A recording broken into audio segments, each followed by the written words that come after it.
My name is Claire Vance. I was 30 years old the morning my mother, Evelyn, decided to digitally execute me in front of 50,000 people. The timing was almost poetic.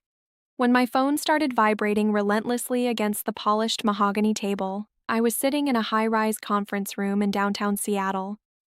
I was holding a heavy silver pen, signing the final escrow documents for a 3-bedroom penthouse overlooking the water. A penthouse I was buying completely in cash. I ignored the first few buzzes, assuming it was an automated server alert from my company. But when the notifications began rolling in like a localized earthquake, I asked my real estate agent for a brief moment and flipped the screen over. It was a tag on Facebook, but it wasn't on her personal timeline where only her garden club friends would see it. Evelyn had posted it to the Oak Creek Community Watch and Talk, a sprawling, highly active local group that essentially served as the digital town square for our entire county. The post featured a photo she had secretly snapped of me the day before.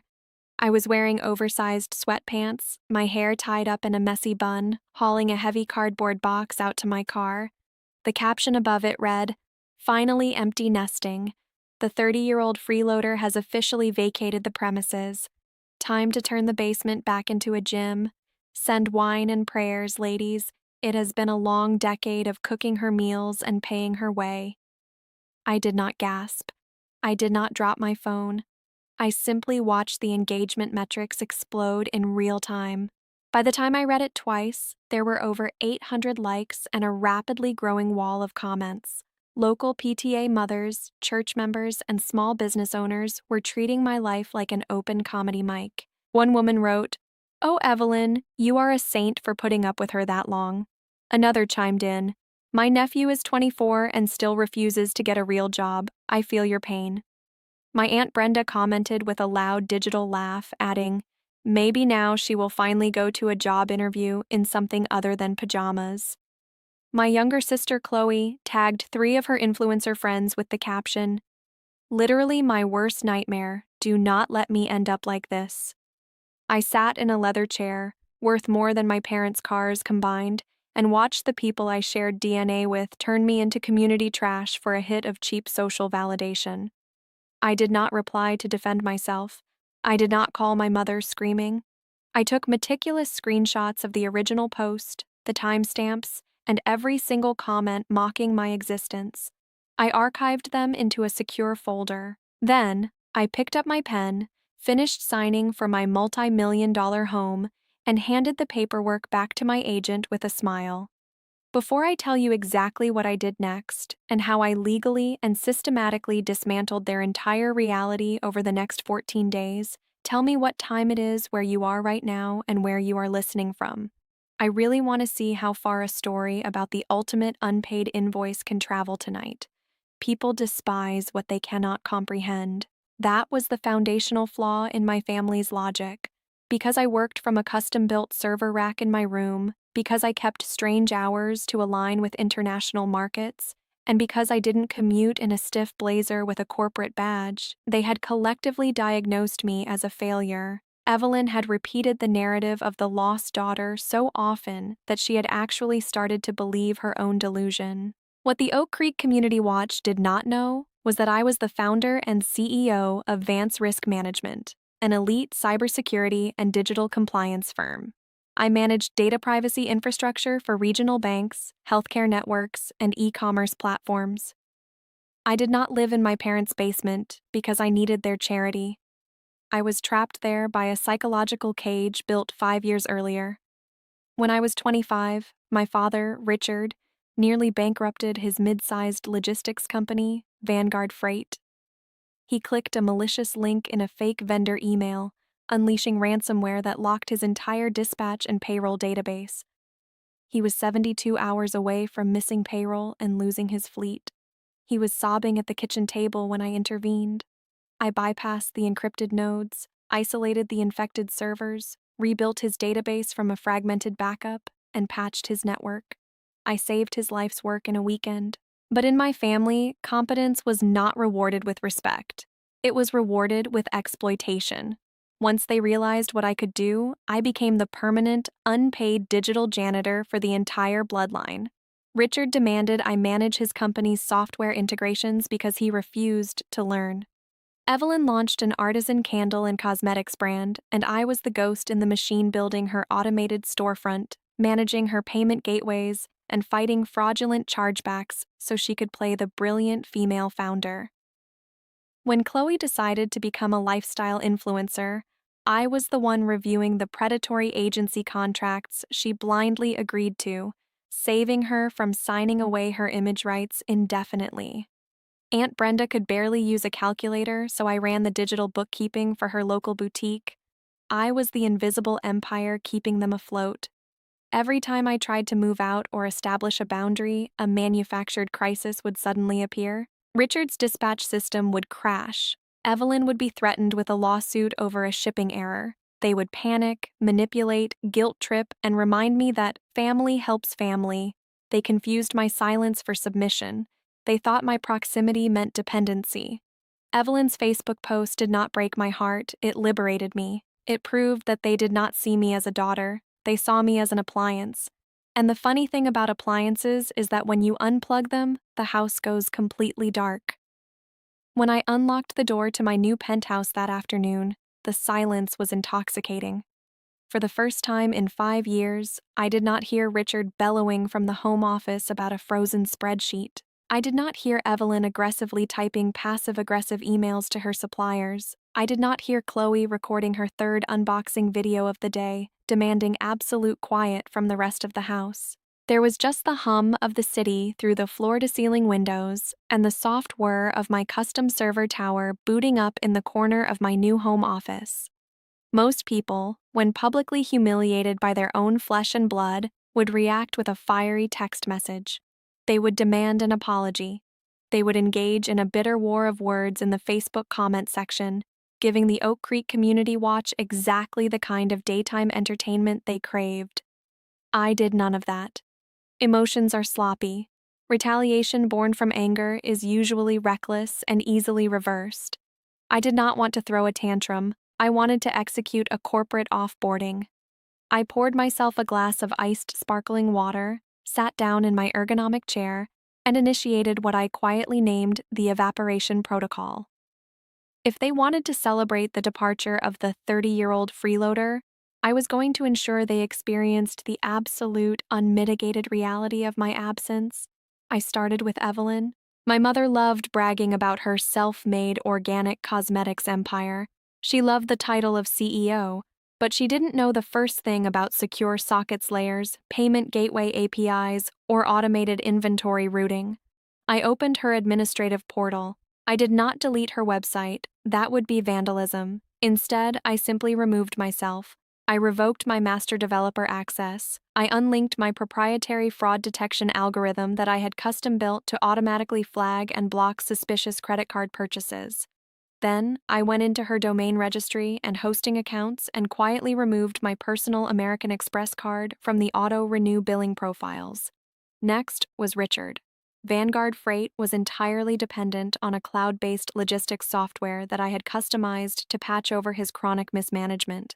He was notorious for approving overtime hours that didn't exist and failing to log carrier invoices. I had built automated scripts that caught these discrepancies before the company's official bookkeeper saw them.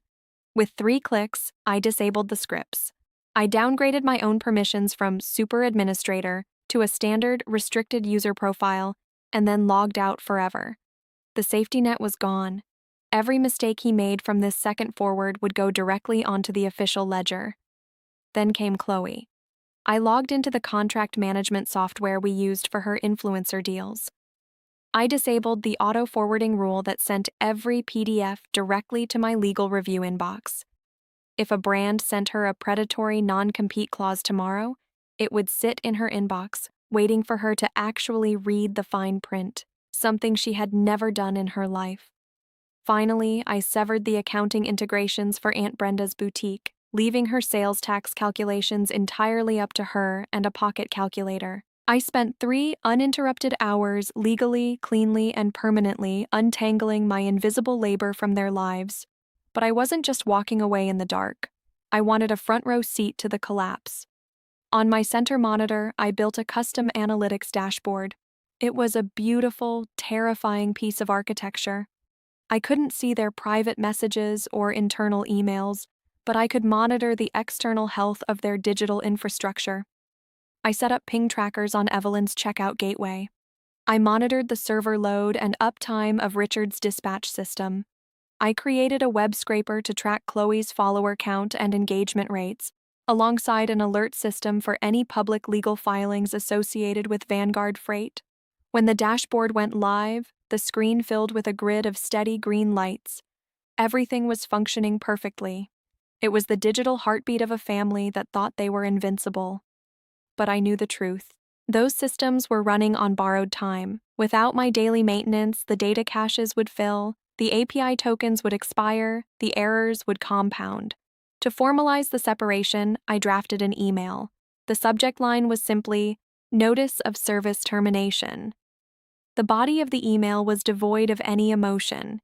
It stated that effective immediately, Vance Risk Management and its CEO, Claire Vance, would no longer provide complimentary digital infrastructure, compliance auditing, contract review, or emergency IT support for any entities associated with Richard, Evelyn, Chloe, or Brenda. I attached a spreadsheet documenting every hour of unpaid labor I had provided over the last 24 months. The total value of unbilled services exceeded $240,000. I stared at the send button. My finger hovered over the mouse. Then I smiled and hit save to drafts. Sending it now would give them a warning. It would allow them to hire replacements before the damage became terminal. It would ruin the lesson. The most devastating part of invisible work is that people only recognize its value when the disaster it prevented finally hits them in the face. It was 11 p.m. on day 1. Back in the suburbs, my family was likely sleeping peacefully, perhaps still riding the high of their viral Facebook joke. The green lights on my dashboard hummed quietly in the dark penthouse. The trap was set. The safety nets were cut. All I had to do now was wait for gravity to do its job.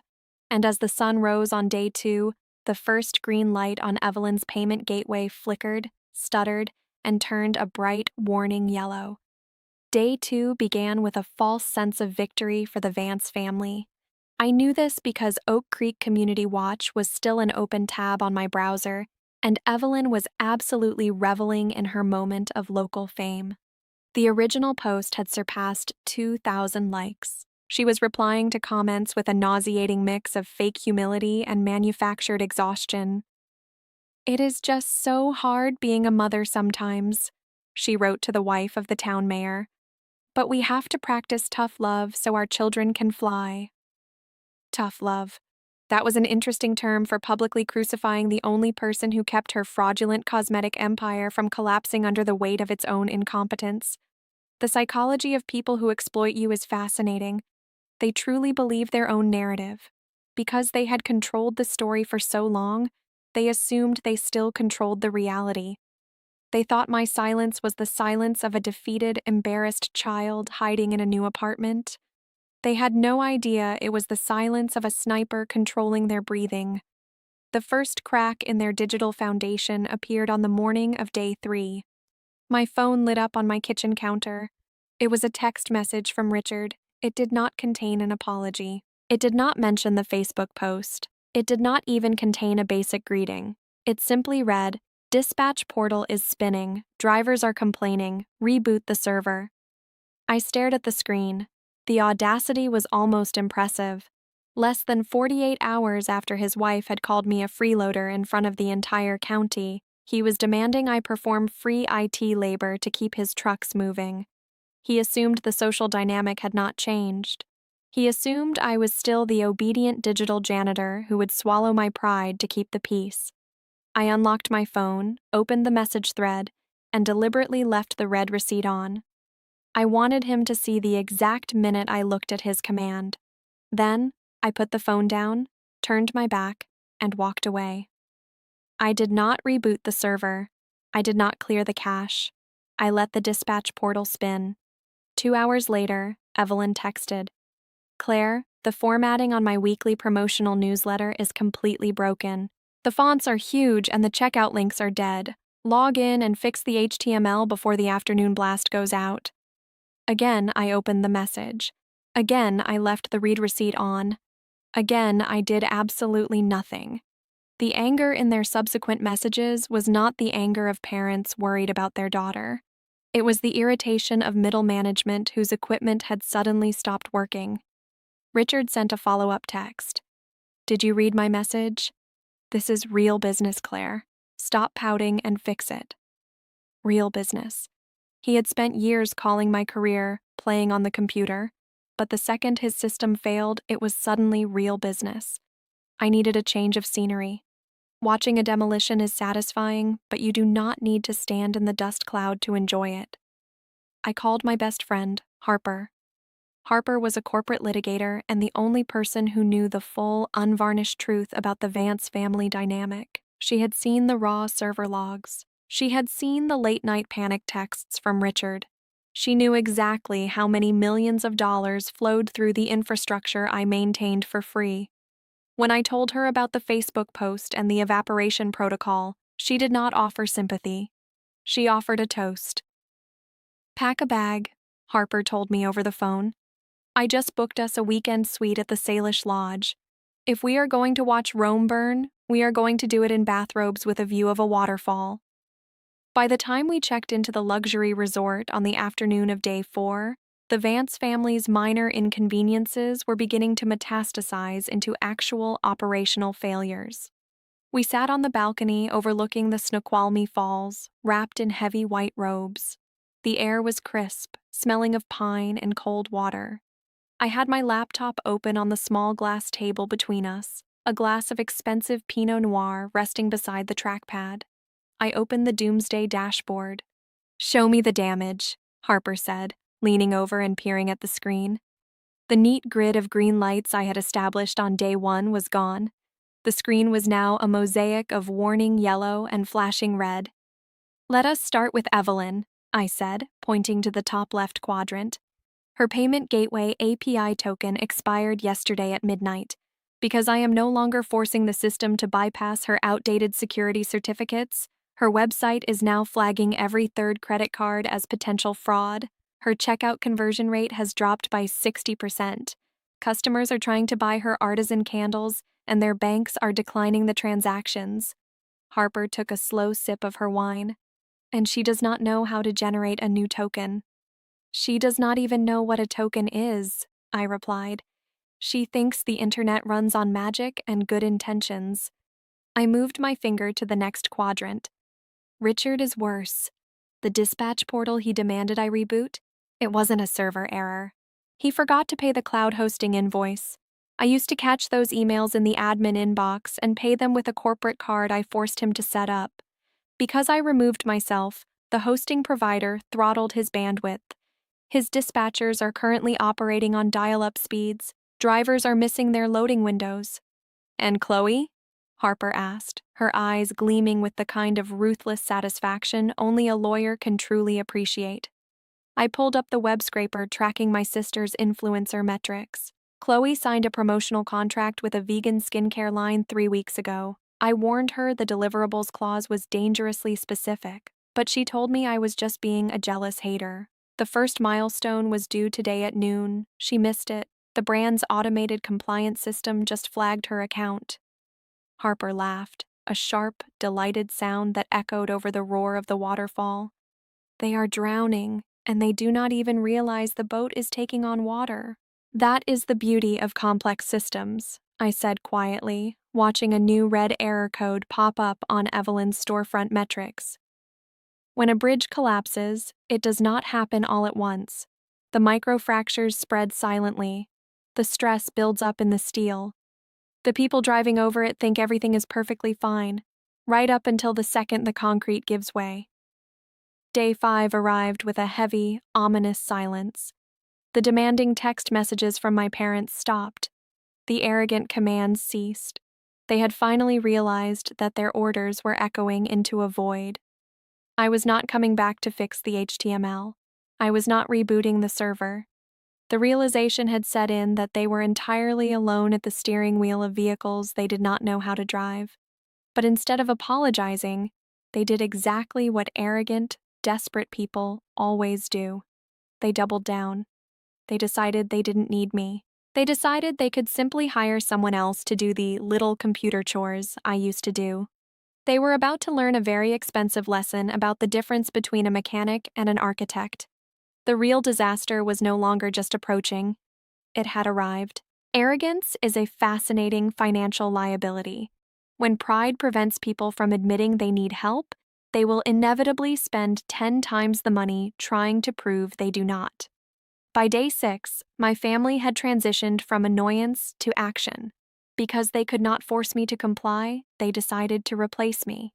They assumed that the infrastructure I had built over 5 years, the custom firewalls, the compliance protocols, the automated dispute resolutions, could be replicated by anyone with a laptop and a low hourly rate. They went to the internet and hired cheap substitutes.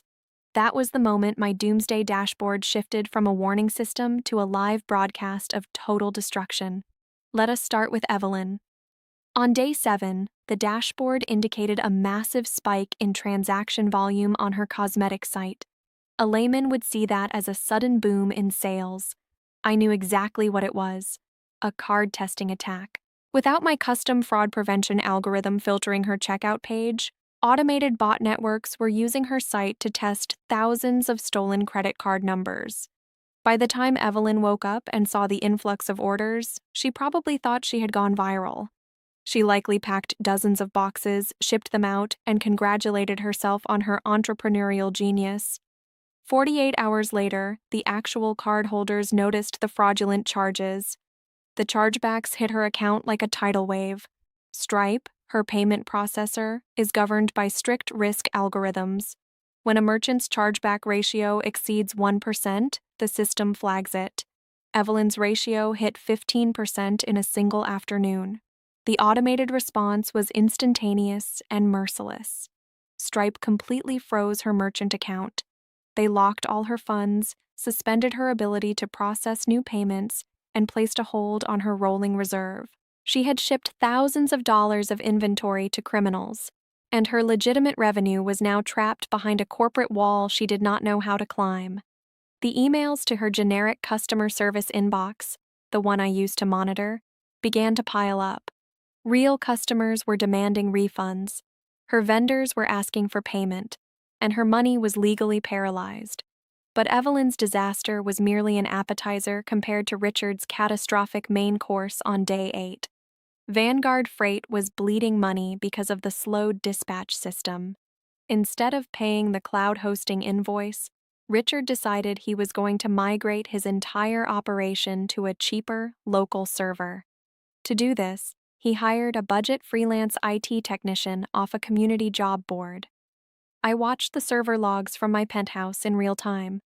I could see the exact moment the freelancer logged in with the restricted administrative credentials I had left behind. The technician realized he did not have root access. Instead of stopping and asking for the master encryption keys, he tried to force a brute force database migration using a third-party script. When you forcefully extract a highly customized, encrypted SQL database without the proper decryption keys, the security protocol assumes it is a ransomware extraction. The system did exactly what I had programmed it to do in the event of an attack. It locked the data and scrambled the directory paths. The freelancer panicked. In a desperate attempt to undo his mistake, he executed a hard reset on the active server without verifying the secondary backup nodes. He dropped the tables, all of them. In a matter of 3 seconds, Vanguard Freight lost its entire operational history. Active shipping manifests, driver payroll records, client billing details, and compliance logs, gone, wiped clean. Trucks were sitting at loading docks in 3 different states, and the drivers had no idea what they were supposed to pick up, where they were supposed to go, or if they were even going to get paid. Richard's business went completely blind. Then came Chloe on day 9. My sister had always treated legal documents like terms and conditions on a software update. She just scrolled to the bottom and signed. The vegan skincare company that had sponsored her sent a formal cease and desist letter via certified email. I had warned her not to sign it because of a brutal exclusivity clause. The contract dictated that she could not feature, mention, or even accidentally display any competing beauty product in her content for 6 months. Because she missed her first deliverable, the brand's legal team audited her account. They found a video she had posted the day prior. In the background, sitting clearly on her bathroom vanity, was a bright pink bottle of lotion from a direct competitor. The penalty for breach of exclusivity was not a slap on the wrist. It was a demand for the immediate return of her signing bonus, plus a $50,000 penalty for damages and brand dilution. She had no LLC to protect her personal assets. She had no legal retainer. She just had a threatening letter demanding $50,000 she did not have. By day 10, the illusion of the Vance family's superiority was completely shattered. The psychological collapse was absolute. They finally understood the horrifying truth. I was not the typist. I was not the help. I was the load-bearing wall holding up the entire structure of their lives, and without me, the roof had caved in on all of them simultaneously. The tone of my phone notifications shifted radically. The arrogant commands vanished, replaced by an avalanche of pure, unfiltered panic. My phone recorded 14 missed calls from Richard in a 2-hour window. Then came the voicemails. I played them on speaker in my kitchen, the audio echoing against the marble countertops. "Claire, please." Richard's voice cracked. The booming authority he had wielded for 30 years was gone, replaced by the shaky breath of a man staring at bankruptcy. The screens are black. The drivers are threatening to walk. The tech guy said the data is corrupted. I need the backups. Claire, please pick up the phone. Vanguard is going under. Call me back. 5 minutes later, a text from Evelyn arrived. It was entirely devoid of punctuation, a frantic stream of consciousness. Stripe locked the money I can't pay. The supplier customers are commenting on the Oak Creek Facebook page calling it a scam. Claire, help me fix the algorithm, please. Dad is screaming. And then, a voice note from Chloe. She was sobbing so hard she was hyperventilating. They are suing me. They want $50,000. I don't know what to do. You read the contract. You know how to fix this. Please don't ignore me. I'm sorry about the Facebook post. I'm sorry. Please call me. I stood in my quiet, beautiful apartment and listened to the destruction. A lesser person might have felt guilt. A weaker person might have rushed back to save them, addicted to the feeling of being needed. But I remembered the Oak Creek Community Watch. I remembered the thousands of likes, the laughing comments, the absolute joy they took in painting me as a parasite. They had invited the public to watch my humiliation. It was only fair that I let them experience their own. I did not answer a single call. I did not reply to a single text. Instead, I opened my laptop, drafted a formal corporate response, and prepared to introduce them to the most terrifying version of myself, the CEO who was about to send them the bill. On the morning of day 11, I finally broke my silence. But I did not call them back. I did not send a text message full of capitalized letters or exclamation points. I did what any chief executive officer would do when dealing with a vendor in crisis. I sent a formal calendar invitation. The location was not our family living room. It was not the cozy local coffee shop where Evelyn liked to be seen. The location was the 64th floor of Sterling & Hayes, the elite corporate law firm in downtown Seattle where my best friend Harper was a senior associate. I set the meeting for 2 p.m. They arrived at 1:45 p.m. When I walked into the glass-walled conference room, flanked by Harper in her immaculate tailored suit, the visual contrast was jarring.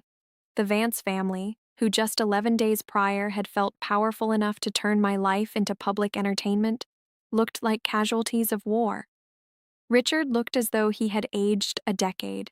His shoulders, usually pulled back in a posture of absolute authority, were slumped.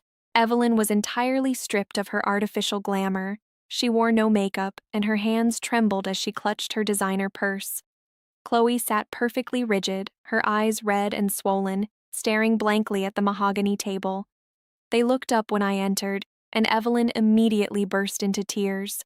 She stood up, reaching her arms out, attempting to initiate the emotional manipulation tactic that had worked for her entire life. Claire, oh my God, sweetheart, we are so sorry. We are in so much trouble, please. I did not step forward to hug her. I did not soften my face. I pulled out the heavy leather chair at the head of the table, sat down, and folded my hands. Sit down, Evelyn, I said. My voice was completely flat. It was the voice I used for corporate negotiations, a tone devoid of daughterly affection or historical guilt. She froze, stunned by the coldness, and slowly sank back into her chair. Richard cleared his throat, attempting to salvage whatever scraps of patriarchal dominance he thought he still possessed. Claire, enough of the games. The tech guy screwed up the migration. I need the master encryption keys to roll back the server. Vanguard is bleeding $50,000 a day. Give me the keys, and we can go home and talk about this Facebook nonsense.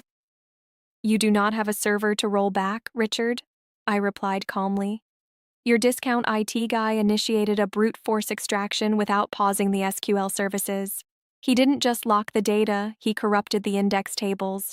Your keys are useless right now. Your entire digital infrastructure requires a forensic rebuild. Richard went entirely pale. The remaining air seemed to get sucked out of his lungs. I turned to my mother. Stripe locked your account because your chargeback ratio hit 15%. You are currently categorized as a high-risk fraudulent merchant. They are holding your funds in a rolling reserve, and unless you submit a multi-point algorithmic security audit to their underwriting team within 72 hours, they will permanently ban you from their platform and report your social security number to the match list. You will never be able to open a merchant account anywhere, ever again.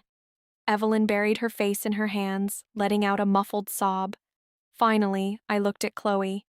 The beauty brand does not want an apology, Chloe. They want their $50,000. You violated a clearly defined exclusivity clause that I explicitly warned you about. They have the screenshots. You have no legal defense. The room was dead silent, save for Evelyn's quiet crying and the faint hum of the city traffic 64 floors below. I had stripped away their illusions, their excuses, and their pride in less than 3 minutes. I had laid the reality of their incompetence completely bare. So, Richard whispered, his voice finally breaking, are you going to let us lose everything? I am not letting you do anything, I said.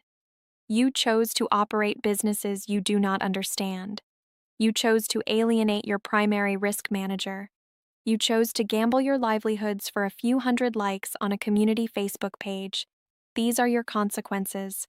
However, Vance Risk Management is a service provider, and we are currently accepting new clients. I nodded to Harper. She opened her leather briefcase and slid 3 thick, professionally bound legal dossiers across the mahogany table. One stopped in front of Richard, one in front of Evelyn, and one in front of Chloe. These are business-to-business service agreements, I explained. They outline the scope of emergency recovery, structural rebuilding, and ongoing compliance monitoring. Richard opened the first page of his binder, and his eyes widened in horror.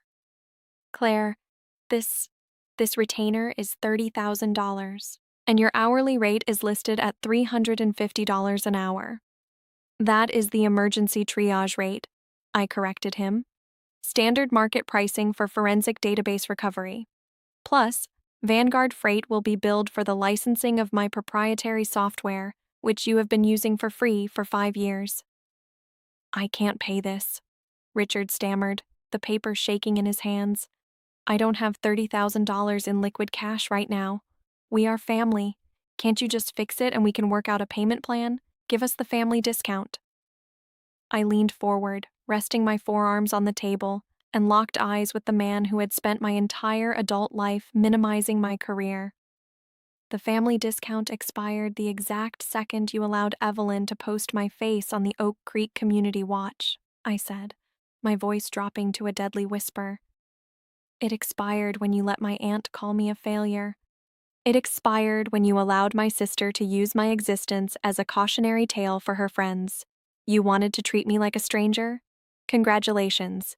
You are now receiving the stranger's rate. I pointed to the documents. There is no negotiation. There are no payment plans. You will wire the retainers into my corporate account by 5 p.m. today, or I will stand up, walk out of this room, and let the bank foreclose on your house when your logistics company goes under on Monday morning. And Chloe, my firm will retain Harper to negotiate a settlement with your sponsor, but you will pay her full corporate litigation rate, every single cent. Evelyn looked up, her mascara running down her cheeks. You are extorting us. No, Evelyn, I replied, leaning back in my chair. Extortion is demanding over $200,000 of unpaid labor from your daughter while secretly despising her. This is not extortion. This is a boundary. And boundaries are very, very expensive. I looked at my watch. It was 2:15 p.m. You have 2 hours and 45 minutes to sign the contracts and initiate the wire transfers, I said, standing up and buttoning my blazer. Harper will stay here to notarize the signatures. If the money is not in my account by 5:01 p.m., do not ever contact me again. I turned my back on my family, walked out of the conference room, and let the heavy glass door click shut behind me. I did not look back. I did not need to. I already knew they were going to sign. When people who only value power realize you hold all of it, they will do absolutely anything you tell them to. At 4:42 p.m., 18 minutes before my deadline, my phone chimed on the marble counter of my penthouse kitchen. It was an automated notification from my corporate banking app. 3 separate wire transfers had just cleared. $30,000 from Vanguard Freight, $15,000 from Evelyn's business account, $10,000 from Chloe's remaining savings for Harper's legal retainer. A moment later, Harper texted me a scanned PDF of the signature pages. They had signed every clause, every waiver, and every non-disclosure agreement. They had surrendered. But receiving the money was only the first half of the transaction. Before I wrote a single line of code to resurrect their digital lives, I had to execute the final clause of the contract. I called it the Brand Reputation Remediation Protocol. In simpler terms, it was the public apology. I did not want a tearful, private apology in a living room where they could later pretend it never happened. They had chosen to make my existence a public spectacle on the Oak Creek Community Watch. They were going to make their confession on that exact same stage. I drafted the statement myself and emailed it to Evelyn with a single instruction. Post this to the group. Do not change a single comma. Once the link is live, the server recovery begins. At 5:15 p.m., the post went live. Evelyn's profile picture, previously smiling and smug, now accompanied a stark, text-only update. It read, regarding my previous post about my daughter, Claire, I need to issue a public correction and an apology. Claire was never a freeloader. For 5 years, she has worked tirelessly behind the scenes, entirely unpaid, serving as the sole IT director, cybersecurity manager, and legal infrastructure for my business, Richard's Logistics Company, and Chloe's social media career. We took her highly specialized professional labor for granted, mistook her kindness for obligation, and publicly humiliated her to hide our own incompetence. She is a brilliant CEO, and we are currently paying her corporate firm's premium rates to save our businesses from our own disastrous mistakes. I was wrong, and I am deeply sorry. I sat at my monitors and watched the metrics. It was a masterclass in the fickle nature of the internet. The same community members who had laughed at me just 12 days ago suddenly mutated into righteous moral judges. The hypocrisy was breathtaking. The woman who had praised Evelyn's tough love now commented, I cannot believe you exploited your own daughter like that. Shame on you. The aunt who had joked about me wearing pajamas frantically deleted her previous comments and stayed completely silent. Within an hour, Evelyn was being universally roasted by 50,000 of her neighbors. Her phone must have been melting from the notifications. She was experiencing the exact same suffocating public shame she had gleefully dumped on me. The only difference was that my shame had been built on a lie, and hers was built on the absolute, undeniable truth. Once the public execution was complete, I went to work. But I did not work as a daughter. I worked as a vendor. I treated their disasters with clinical, cold efficiency. I rebuilt Richard's SQL database from a shadow server I had kept encrypted off-site. I had his dispatch system back online by Sunday night. but I did not reinstall the automated scripts that covered up his payroll mistakes. From now on, his errors were his own. I drafted a comprehensive 40-page algorithmic compliance report for Evelyn and submitted it to Stripe's underwriting team. They released her funds 48 hours later, but I refused to reconnect my custom fraud filters. I handed her a manual and told her to hire a full-time compliance officer. Harper dismantled Chloe's lawsuit. She found a technical loophole in the jurisdiction clause of the brand's contract and negotiated the $50,000 penalty down to a flat $15,000 settlement. It completely wiped out Chloe's savings, but it kept her out of court. When the triage was finished, the Vance family's businesses were stabilized, but their reality was permanently altered. The invisible empire I had built for them was gone, replaced by a cold, expensive, transactional reality. They no longer had a daughter who would sacrifice her sleep to fix their careless mistakes. They had a vendor who billed them in 15-minute increments. The frantic text messages stopped. The demanding phone calls ceased. We do not have Sunday dinners anymore. We do not pretend to be a happy, functional family. When Richard needs technical support, he submits a ticketing request through my company's portal, and my junior staff handles it. I kept the screenshots of the original Facebook post. I did not delete them. I keep them in a folder on my desktop titled The Cost of Admission. People often ask why stories of revenge are so satisfying. It is because in the real world, the villain rarely faces the consequences of their cruelty. Society trains us to forgive, to be the bigger person, to let family be family, even when that family is actively destroying you. We are told to keep the peace, without realizing that we are paying for that peace with our own sanity. But forgiveness without accountability is just an invitation for further abuse. If there is a lesson in the wreckage of the Vance family, it is this. Never let cruelty dressed up as a joke dictate your value. Never confuse your invisibility with uselessness. The people who laugh the loudest at your boundaries are almost always the ones who were benefiting the most from you not having any. Self-respect is not a loud, dramatic argument. Sometimes self-respect is entirely silent. It is the quiet hum of a server shutting down. It is the calm refusal to save people from the fires they started themselves. It is the realization that your labor, your mind, and your peace are expensive commodities. And for the people who think they can exploit you forever, let them laugh.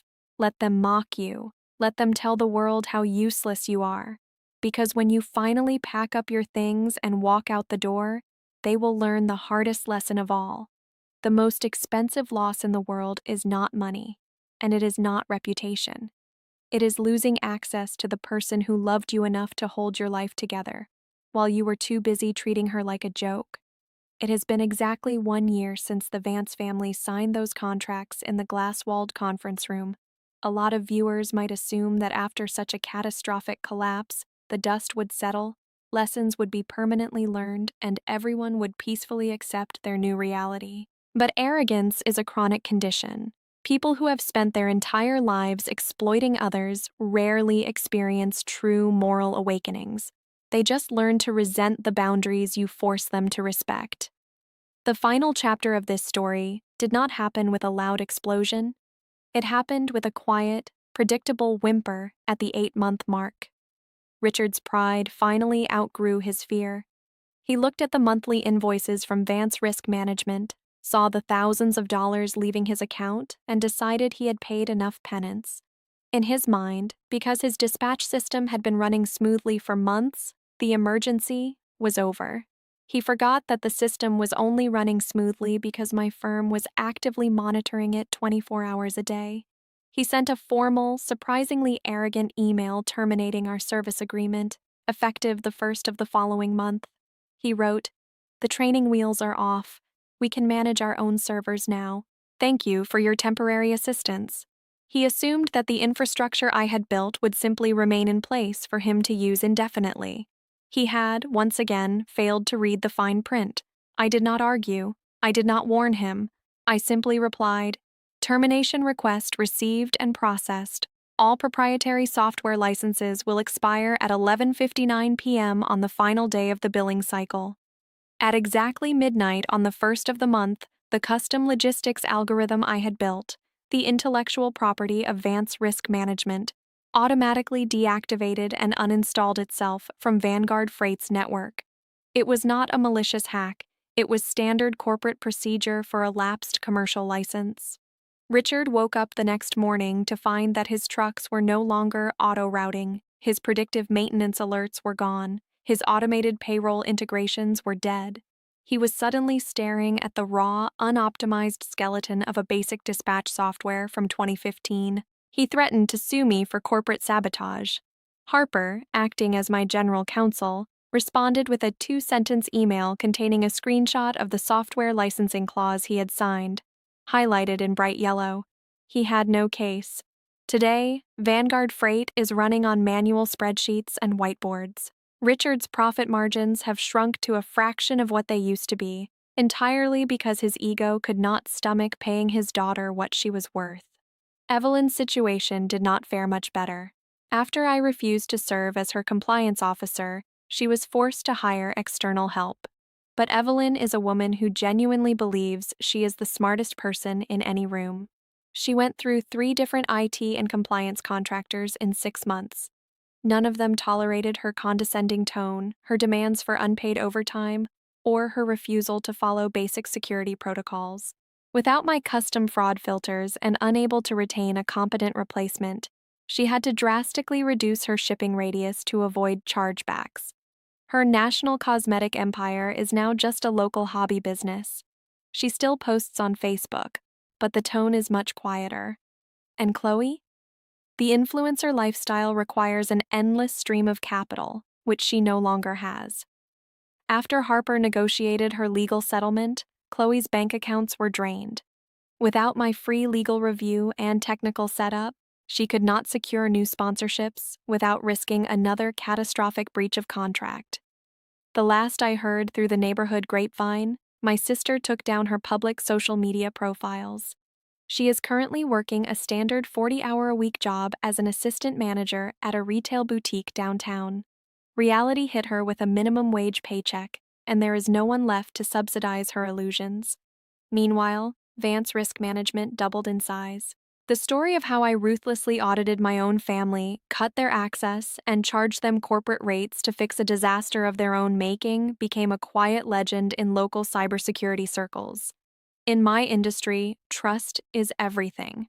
When prospective clients hear that a CEO is willing to legally and systematically dismantle her own bloodline for a breach of security and respect, they know exactly how fiercely she will protect their corporate data. I never moved back to the suburbs. I stayed in my penthouse. The servers in my home office hum quietly, monitoring networks around the globe. Sometimes, late at night, I look out at the city skyline and think about the morning I carried those boxes into my apartment, my phone buzzing with the laughter of people who thought they owned me.